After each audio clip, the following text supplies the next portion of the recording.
Welcome to the Global Gaming Business Podcast, the industry's first and longest running podcast, now in our 16th year. I'm Roger Gross, the publisher of GGB, and this week in a special edition of the podcast, we sit down with Sangeeta Reddy, the Vice President of Engineering for GLI, Virginia Ginny Hollis, the Senior Manager of Engineering for GLI, and Melissa Aarskaug, the Vice President of Cybersecurity at Bulletproof, a GLI company, to talk about International Women in Technology Day. This week's program is brought to you by Konami Gaming, creator of Synchros, the award-winning casino management system. So my name is Marjorie Preston. I am managing editor here at Global Gaming Business. And welcome to all three of you. We're so excited to talk to three women, three engineers, accomplished women in the gaming industry. And we're doing this in recognition of International Women in Engineering Day, which is June 23rd. So making note of it, I would love it if you would do the honors and introduce yourselves. Tell us where you're based and your job titles and maybe a little bit about what you do there. Yeah. My name is Sangeeta Reddy. I'm based in Las Vegas. I'm the Vice President of Engineering. We do all the engineering testing and end-to-end of most of the products, systems, all the gaming products, land-based, and anything related to gaming, mostly whatever is done in Vegas and also globally. Very good. My name is Ginny Hollis. I'm the Senior Manager of Engineering in Colorado. We are based out of Wheat Ridge. My team primarily tests anything that's really in the digital space. So iGaming, online games, sportsbook, things like that. That's what our team primarily focuses on. We have teams worldwide that test for that digital space. And yeah. Very good. Welcome. Thanks. And finally, we have Melissa, I believe. Thanks. My title is Vice President of Business Development. I've been with the GLI family for almost 10 years now. Most of my time spent now is on the cybersecurity, the technology arm of GLI called Bulletproof. And I am located in Austin, Texas. Oh, okay. So we're all kind of from all over the country this morning. It's fair to say we wouldn't be having this conversation 30 years ago. I know we wouldn't have been because I was growing up at that time. And there was no conversation. In fact, these days it's very different and it's much better because women and young girls are routinely exposed to STEM professions as an option for their lifetime career if they show an aptitude for it and if they like it. So what was it like when each of you was coming up, when you were a girl, when you were in school, high school, college, and were these presented as options for you? And did you see role models? Did you see other women doing this kind of work? For me, when I started in the field, I had a teacher approach me that I was really good at math and science and said, hey, you should look at engineering. And I just happened to be babysitting for a man that was an engineer, and he helped me kind of move into that space. And when I went to explore it further, there was none of the other people that went to explore the options for engineering were women. I studied civil and environmental engineering. And so I was in a very male, the construction industry and the water industry is very male dominated. So at the time I was one of three in my college program. One of three out of how many total? That's a great. I knew that was going to be your next question. So like a minority in any case, right? Yeah, that's a great question. I think there was probably a few hundred, maybe 500. So you have in the engineering program, you have mechanical and computer science and a number of different math and sciences, so physics. And so there was at least 500, I would say. In the first few years of engineering, there's a lot more people than there is about, the third and fourth year of engineering. They either weed you out or, you stick in. But there was at least 500 in my engineering group. Did you other ladies have similar experiences of being an other, standing out just because you're of your gender? I did, I think for sure. Growing up, I was very very lucky to have, my mom was a math teacher. And so she always instilled, love of math, love of technology, things that, that men can do, you can do too. And so that was a great start for me growing up. Never really thought anything different. Got to college, I studied computer science, and very similar to Melissa, I think there was 3 or 4 girls. It just in the computer science program, I think that there was about 20 overall in the engineering program. And it was just mind-blowing that there weren't that many females around, and that I was kind of in a minority situation of, what do you mean that there's not girls in science? So for me, it was a large awakening at that point to see, the difference. Right. And Sangeeta, did you meet with any resistance if your situation was similar to that? No, absolutely not. And I think I was fortunate because growing up, my dad is an engineer, and I used to watch him even as a toddler, he's a mechanical engineer, and he used to own a factory of his own. I would go with him and watch him do all the cool stuff, and I would watch him build. Those were the days when the tape recorders were pretty new, and he used to build them at home from scratch. And I used to see him. And also, I was born and raised in India. I guess I was very fortunate because I think over there, there's a lot of encouragement when it comes to engineering or medicine. Wonderful. So I guess growing up, all my cousins, and even today, I see my nieces and nephews, majority of them are in engineering. So I grew up in an environment where there's engineers in STEM careers, actually, whether it's medical field or engineering, most of them are in there. So that's the environment I grew up in. So I didn't, as a woman, probably it was more of a social aspect of things, but not from an educational aspect of things. I never saw any resistance. It's more about the society that I grew up in. It was slightly, I guess, restricted to go out after certain hours, after a certain time in the day or in the night, or things like that. But otherwise, I didn't see much resistance. So I guess I was very lucky. Refreshing. And, that's the way it's becoming for more and more young women and even girls, coming up in school. This is not anything that they're not allowed to pursue if they love it. And speaking of loving it, I have a couple of nieces who are mathematicians, and I just am floored by them. They would find as much to love and be excited about in a spreadsheet or a list of figures as I would maybe by a great work of art or a piece of music. Do you feel that way about your own work? I mean, are you in love with your work? And what is it about engineering disciplines that really excites you? Yeah, I think the one thing that I would say for engineering is I always felt like it's a language. It's a way that we think, no matter, my job, or if I'm balancing my checkbook or I'm communicating with people, it's math and technology is a way of thinking. The way the three of us look at problems is very different. And how we manage through those problems.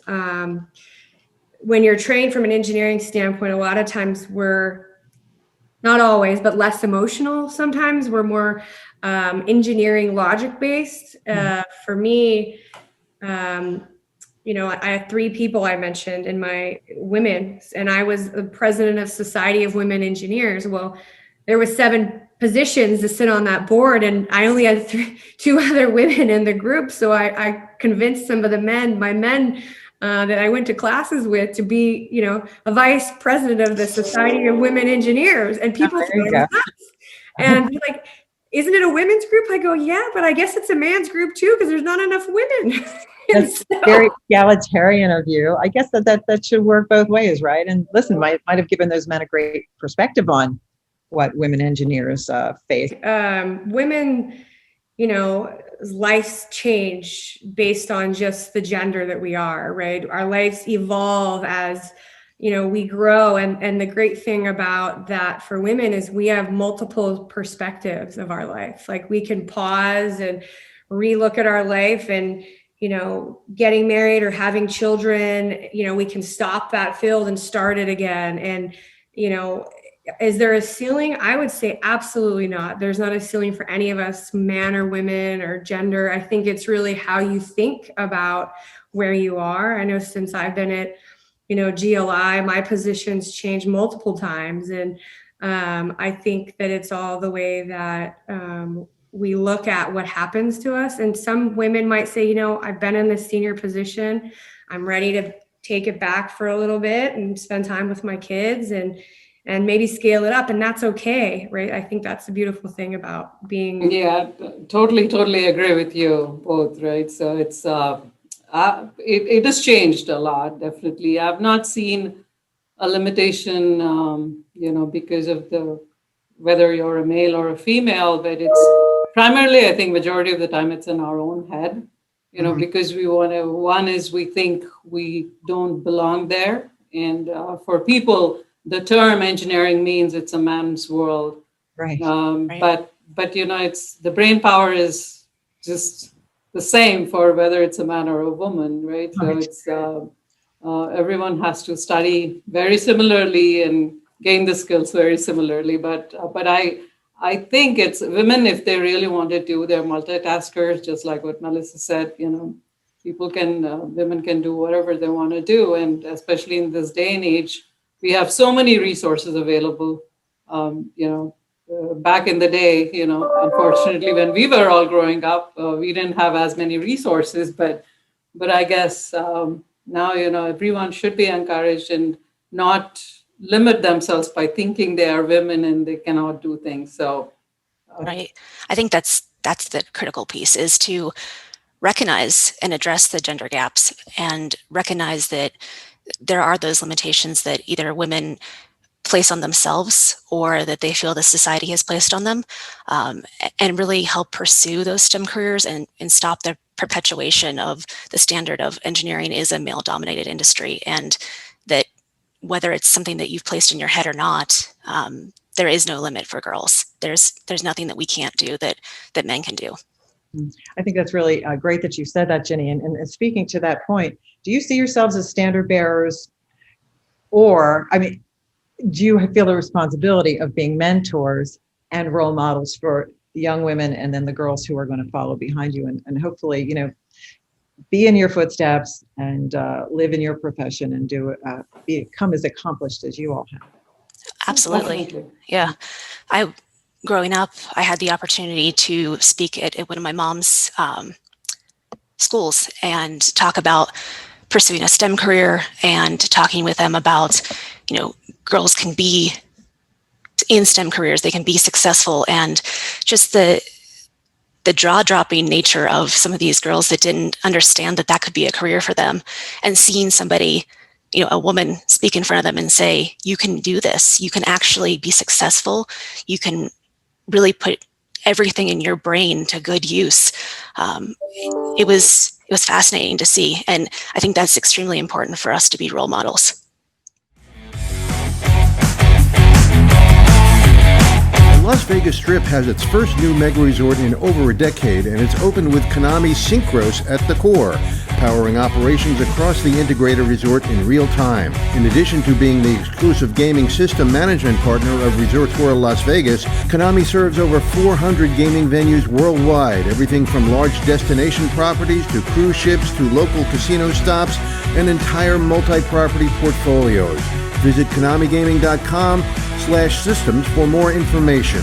And now back to our podcast. Marvelous. Well, if a young woman aspired to be you, what does she need to bring to the job besides maybe aptitude and education, of course? What are some of the other things that she has to know? Personal strengths and also, actual skills. I think it's a can-do attitude, just not limit themselves by thinking in their head, like I earlier said, that, I'm limited, I'm a woman, I can't do this. I think there's absolutely no difference. And also just getting away from the thought of, because I'm a woman, I'll be restricted in the environment. No, at least personally, I should say, I've been very fortunate, with all my male colleagues and my mentors, my leaders and everyone else.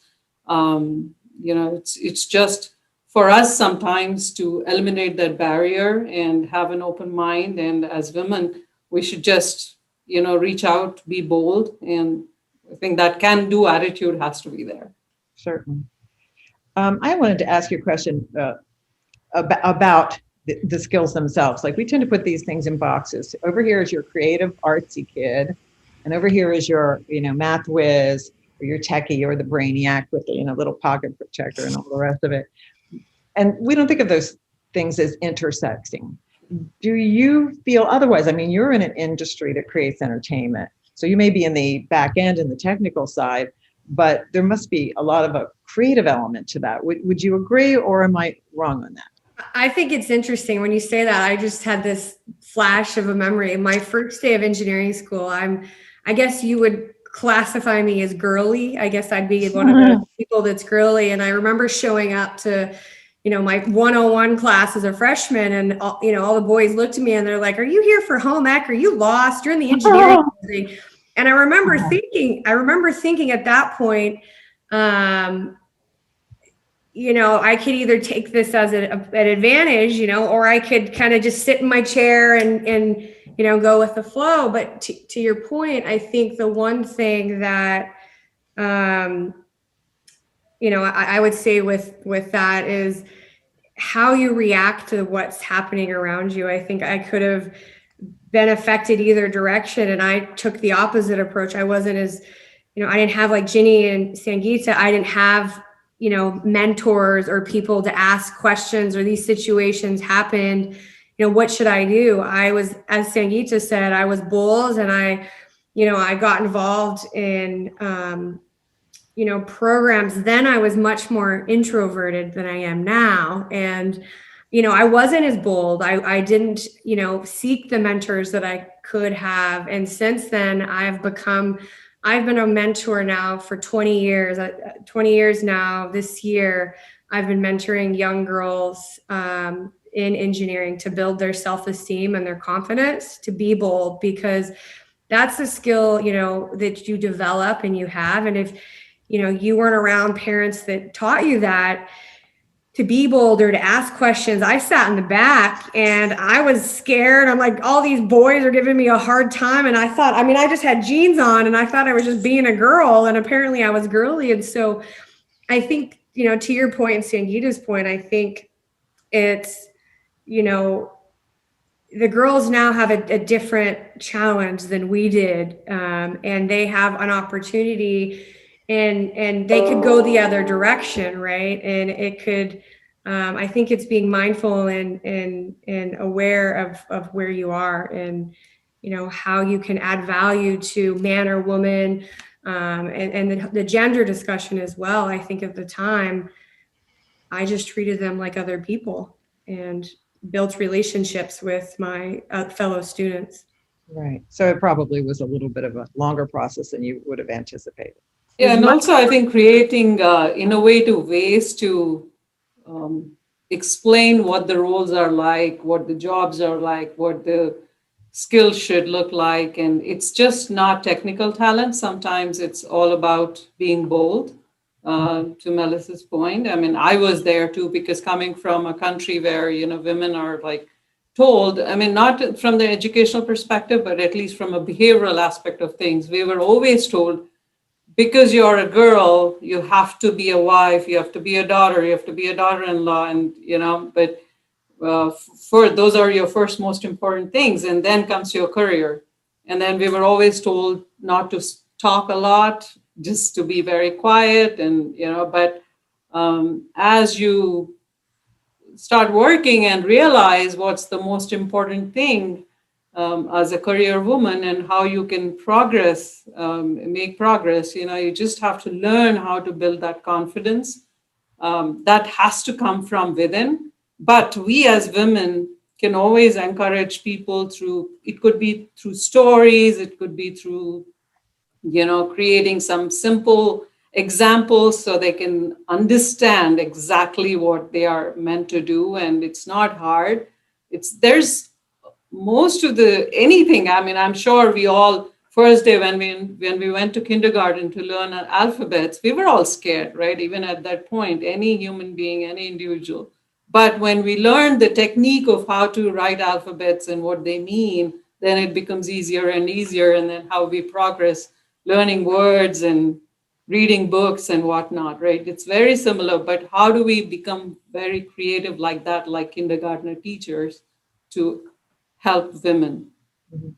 So I think what you're saying is you have to have the skills, but you also have to have the personal confidence. And sometimes it takes time to develop that for anybody in any kind of discipline or profession. It's like you got to get your chops and then believe that you can use them in competition or in collaboration with other people. Would you warn a young woman coming up that she may meet some resistance, or not? Are we really past that?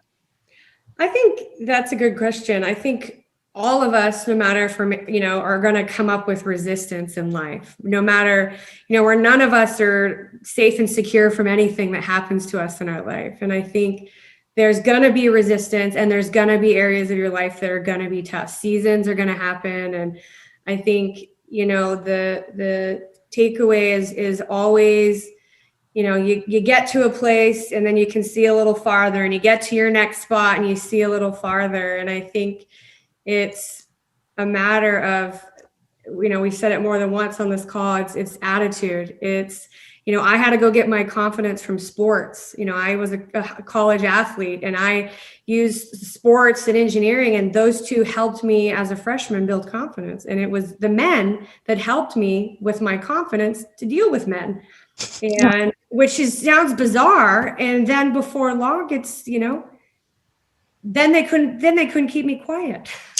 I think it's worth at least educating the women that they might come up against resistance, but that's going to be the same in any facet of their life. That your life isn't going to be an easy road. It's not because you're a woman. You just need to be prepared for challenges. I think we need to, as women mentors, really allow people to invest in a empowered education, work to promote a supportive culture, because like Melissa said, the support of those around you really helps instill that confidence, really helps provide a good foundation. And then, as women develop, they become their own self-led leaders. And I think that's really important for all of us to remember, is that supportive culture of women should be encouraged. I totally agree with that. And Ginny, what would you say a young woman might want to do if she wants a mentor? I know a lot of women are mentors to many other women and young men professionals, but there must be a process, a formal process. Would you help me? That's a real investment for that mentor to make, and a big ask for the mentee, as they call them.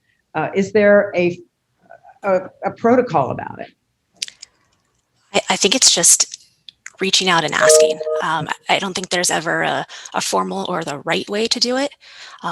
You just recognize that someone needs to be that lead. And really, I would hope that as women, we would reach out on our end instead, reaching out to encourage young girls, reaching out to, like Melissa does with her mentoring. It's really important for us to be the ones that are helping and guiding.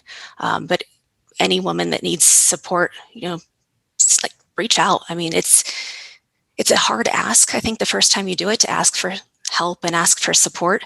But really understanding that you're going to get that in return is great. Yeah, I think it's very important for the mentors to be, very approachable and,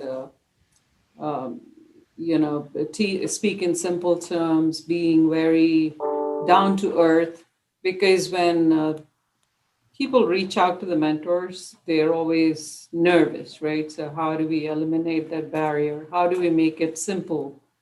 It can be just 5 minutes, or it can be 5 hours, right? Mentoring, but being approachable, I think, is the most important, and making it easy. And it doesn't have to be a title mentor. We can always mentor during the day, 365 days a week. Here at work, outside of work, anyone we see, anyone we come across. So that should be the approach, in my opinion. We still talk about the first. So obviously, this isn't anything. I think it'll be noteworthy when the first woman to do XYZ is no longer noteworthy. First woman vice president, interior secretary is now a woman, the first.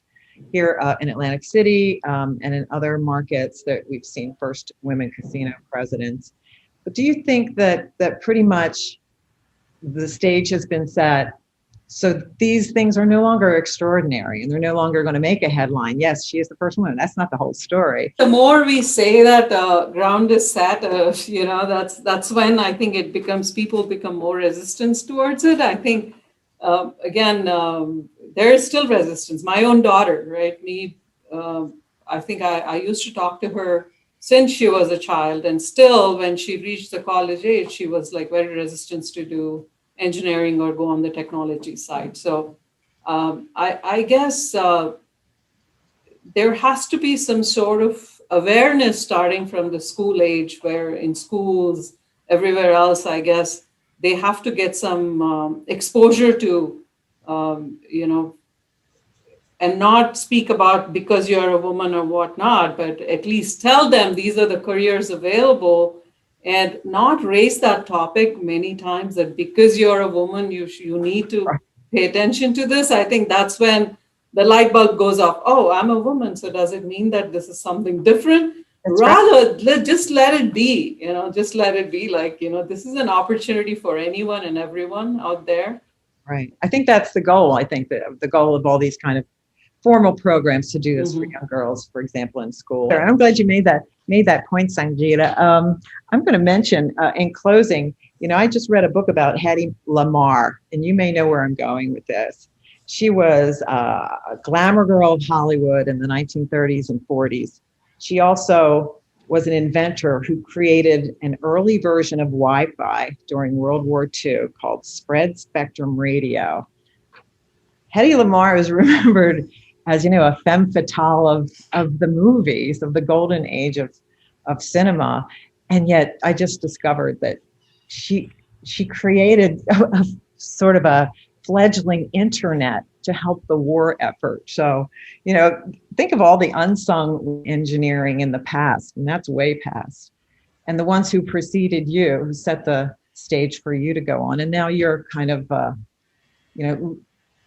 charting a path for the women who continue. I guess that's what this day is about. It's only a couple years old, 2017, International Women in Engineering Day. If you have any final comments, I'd love to hear them, and congratulations. Yeah, thank you for that. I think to your point, so many moms or stay-at-home moms come up with all kinds of wonderful products that we all use today, and women as fixers and homemakers a lot of times come up, I think of many products that we use as women now were created by moms, and they were stay-at-home moms, or some of them never even went to high school, and they're coming up with these amazing, wonderful inventions that we all use today. I just read a couple of articles about products and stuff we use recently, and they came just out of garages or ideas that women have, and they didn't have engineering degrees or college degrees. It just, they found a better way to do something, and that's the key. Women collaborate with other women very well. They're more capable of asking and will ask, hey, I don't understand how to do this. Can you help me?